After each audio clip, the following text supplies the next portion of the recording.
আল্লাহ আমাকে তৌফিক দান করেন, আল্লাহ আমাদেরকে কবুল করে নেন।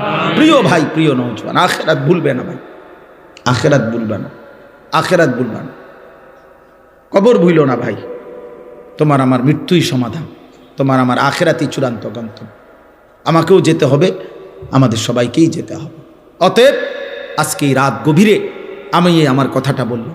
আমরা প্রত্যেকটা ব্যবসায়ী, আপনারা যারা ব্যবসায়ী, আপনাদের কাছে অনুরোধ, আল্লাহ নবী সাল্লাল্লাহু আলাইহি সাল্লাম ব্যবসার জন্য প্রচণ্ড উৎসাহিত করেছেন। নবীজি বলছেন তিসআতু আশারির রিজক ফিত তিজারা। নবীজি বলছে ব্যবসার মধ্যে রিজিকের 10 ভাগের 9 ভাগ, হাদিসের রিজিকের 10 ভাগের 9 ভাগ কোথায়? ব্যবসায়। ব্যবসা নবীজি সাল্লাল্লাহু আলাইহি ওয়াসাল্লাম। আল্লাহ নবী বলছেন আত-তাজিরুস সাদুকুল আমিন মা'আন নাবিয়্যিন ওয়াস সিদ্দিকিন ওয়াস শুহাদা ওয়াস সালিহিন। বাহ!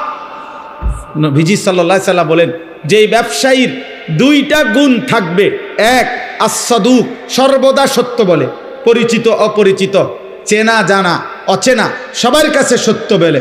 2, আল আমিন, যে নিশ্চিন্তে, জাফানি কইছে তো জাফানি, চায়না কইছে তো চায়না, মানে যেই কোনো কাস্টমার তার কাছে নিশ্চিন্তে বিশ্বস্ততা পায়, মানে মাল যেটা কইছে